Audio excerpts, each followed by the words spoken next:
Olá pessoas, eu sou a Natasha, este é o Redemoinhando e hoje eu vim falar com vocês sobre o livro Reparação, do Ian McEwan, pela Companhia das Letras.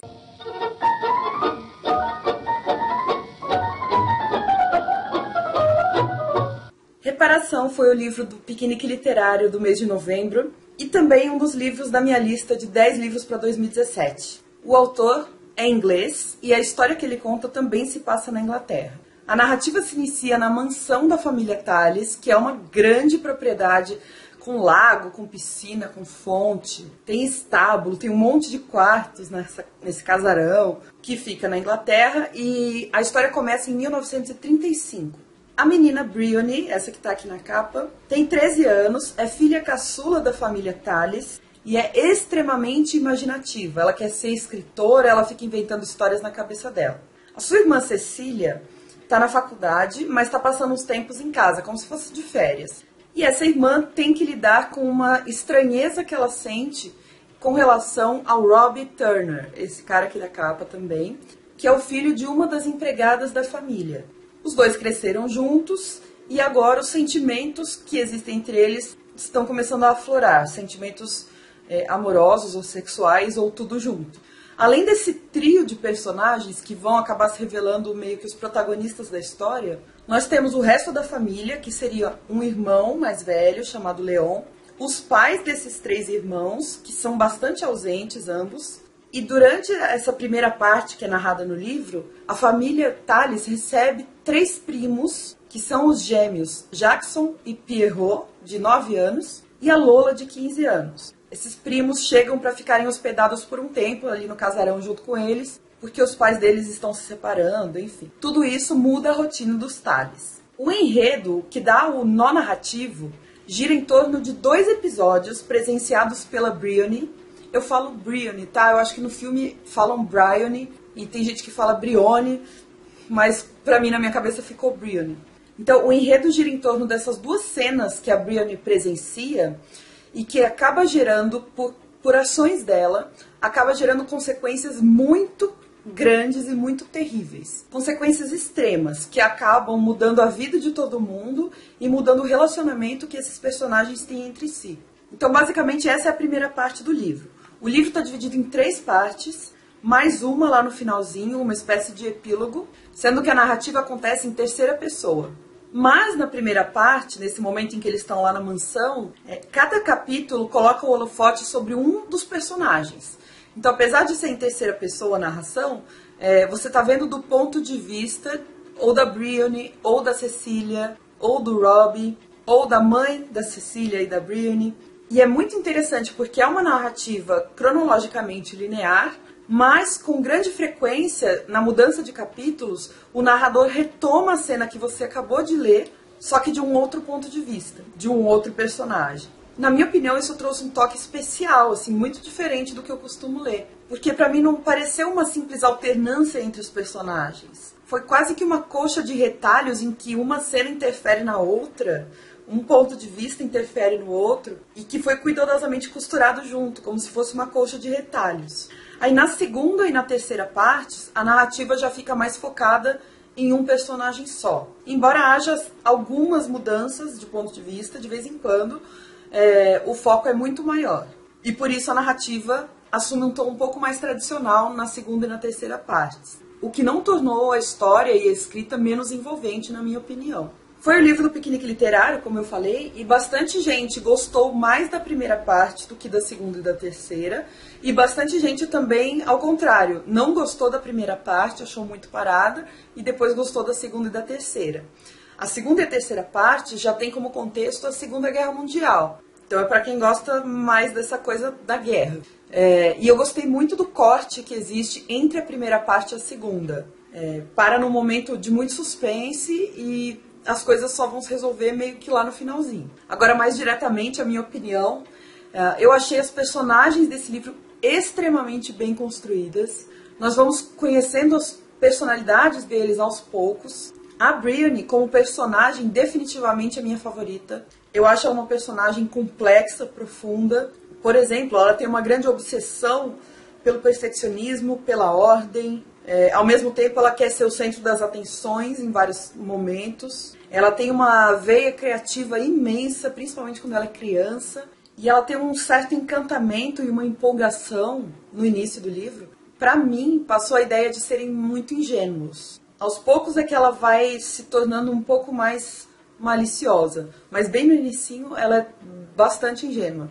Ela é muito mimada pela mãe, pelos irmãos, e possui uma personalidade super forte. Então, eu acho que o seu traço inicial mais destacado é esse da imaginação fértil, que o autor descreve com maestria. Tem algumas cenas que ele descreve o que a Brienne está pensando, e é um pensamento fantasioso, e você entra ali na brincadeira dela, sabe? Muito bem descrito mesmo. Por meio das palavras do McEwan, a gente consegue entrar no devaneio da Brienne. Outra coisa que eu achei muito interessante é que os personagens, principalmente a Brienne e o Robb, sofrem modificações ao longo do tempo, à medida que você vai passando de uma parte para outra do livro.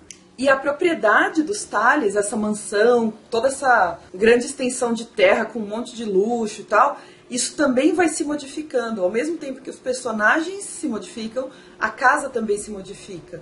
Ela começa a se fragmentar, ela começa a se descaracterizar ao longo da guerra, da mesma maneira que os personagens se descaracterizam do que eles eram anteriormente. No geral, gente, desde o primeiro capítulo, a escrita do McEwan me cativou forte.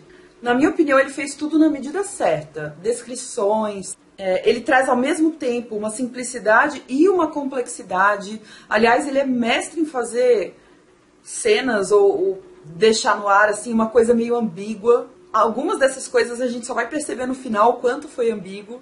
A construção de personagens, os pensamentos que esses personagens têm, as ambições e as relações familiares. Eu tive uma sensação aqui no momento da leitura que eu só tenho com livros que se tornam favoritos para mim.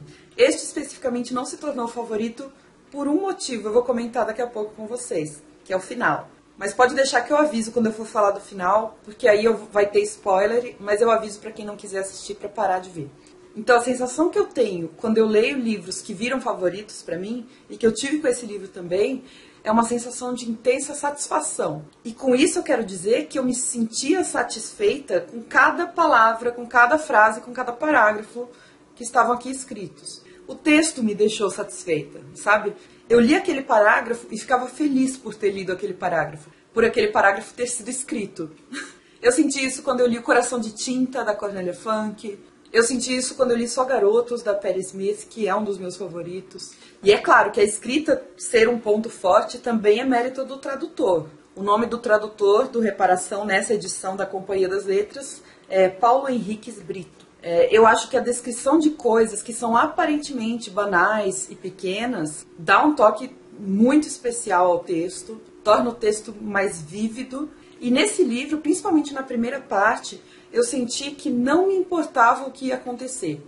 Eu queria ficar lendo mais, não exatamente para saber o que ia acontecer, mas para eu poder apreciar esse caminho, a leitura em si, as palavras que o autor escolheu colocar aqui. De verdade, acho que só por isso já vale muito a leitura. Fiquei realmente impressionada, como vocês podem ver, com a escrita do autor, muito mesmo. Aliás, aqui no meio do livro ele também coloca coisas sobre a escrita, mesmo que seja na cabeça ou na voz da Brienne, que é uma personagem que quer se tornar escritora. Quanto ao gênero do livro, eu não sei exatamente em que gênero ele se classifica. Aqui está como romance, literatura inglesa, então, claro, é uma ficção, mas eu particularmente acho que dá para classificar como um romance histórico e bem trabalhado no drama, que é uma coisa que eu gosto bastante, drama familiar. Para mim não tem excessos e eu acredito que a narrativa tenha sido o ponto mais forte de todos. A escrita, o estilo, mas o enredo e a construção dos personagens também é excelente. Então, livro super recomendado. Porém, eu, Natasha, não gostei do final. E agora para eu falar do porquê eu não gostei do final, que eu acho que é uma coisa importante de eu esclarecer aqui, eu vou me despedir de quem não quer ouvir spoilers. Então, obrigada por terem assistido até aqui. Deixa um joinha, se inscreve no canal, já sabe, né? Mas quem quiser saber o que eu achei do final, fica. Então lá vai, agora vem spoiler, tá? No final do livro, eu disse que tem uma espécie de epílogo. Nesse epílogo, a gente descobre que a Brienne, depois de muitos anos, escreveu um livro. e o livro dela foi o que a gente leu nas outras partes. Ou seja, toda essa história que eu contei da família Tales, da Brienne ter presenciado 2 cenas que vão mudar a vida de todo mundo e todas as consequências disso, na verdade, são um livro escrito pela Brienne, muitos anos depois e tal, contando a história dela, teoricamente. Eu achei esse final terrível. Ai, que difícil de falar. Por que que eu achei um final terrível? Eu tô notando em mim uma certa estranheza toda vez que o autor resolve fazer um epílogo muito tempo depois para explicar muita coisa. Então eu já notei isso, eu não gostei do epílogo do Harry Potter, por exemplo, da série. Eu não gostei do epílogo de O Conto da Aia, eu acho que tirou muito o impacto do final da obra. E agora eu não gostei do epílogo deste. E no caso desse epílogo, eu realmente acho que ele meio que destruiu tudo que ele tinha construído. Pelo simples motivo de que toda a história que a gente leu estava na cabeça da Brienne. Ou seja, não dá pra saber o que daquilo é real, o que daquilo ela inventou.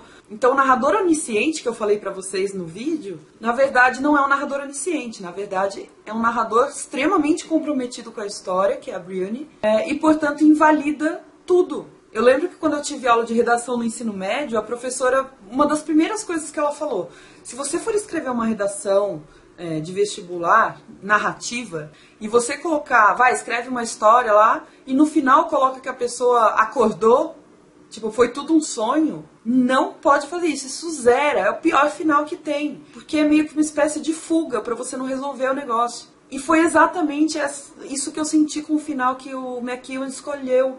Pra mim foi como se ele quisesse fugir da raia e falou, na verdade quem escreveu tudo isso foi a Brienne e a gente não tem como saber de nada, sabe? Esse final me deixou muito frustrada. Então, só pra eu resumir aqui o que eu achei do livro, eu gostei muito da história até o epílogo.